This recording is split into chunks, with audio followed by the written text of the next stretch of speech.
যেতিয়া তেওঁলোকক মই ফটো খুজিলোঁ, ফটো খোজোঁতে তেওঁলোকে কৈছে তেওঁ মানে এক্সপায়াৰ হোৱা বুলি কৈছে, ফটো এতিয়া দিব নোৱাৰিম বুলি কৈছে।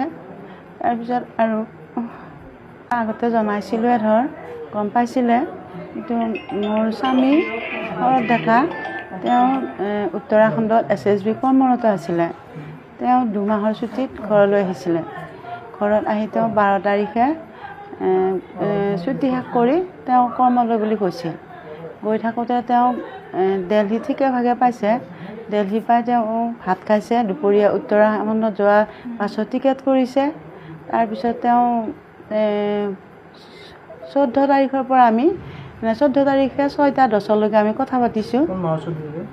এই যোৱা মাহৰ জুনৰ 14 তাৰিখলৈকে আমি কথা পাতিছিলোঁ। আৰু তাৰ পৰা আমি আজিলৈকে একো সন্ধান পোৱা নাছিলোঁ। কিন্তু কালি মোলৈ 3:30মান বজাত এটা ফোন আহিছিলে দিল্লীৰ পৰা। আহি তেওঁলোকে মানে কৈছে যে এজন অচিনাকি যুৱক এজন হস্পিটেলত এডমিট হৈ আছে বুলি।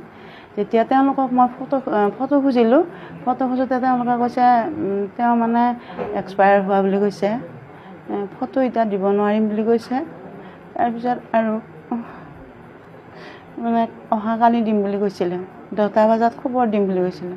আজি আমি 10টা বজাত ফোন কৰিলোঁ, তেওঁলোকে যাব ওলাইছোঁ বুলিহে কৈছে। তাৰপিছত যেতিয়া আমি 11টামান বজাত মানে তেওঁলোকে আমাক ফটো দিছে যে তেওঁ মানে এক্সপায়াৰ হোৱা বুলি। মানে মই এইকেইটা দিন ইমান মানে কিমান মন্দিৰ ভৰিত পৰিলোঁ, হাত জোৰ কৰি মই কিমানৰ ওচৰত গ'লোঁ। আমাৰ নীলিমা বাইদেউৰ ওচৰত গ'লোঁ। মই প্ৰথমতে নীলিমা বাইদেউৱে ক'লে মোৰ ইমান ওপৰলৈ হাত নাই বুলি ক'লে। তেওঁ অথচ এটা খবৰো নল'লে মোৰ। তাৰপিছত গুৰুজ্যোতি ছাৰৰ ওচৰত গ'লোঁ, তেওঁ পাৰাখিনি কৰিছে।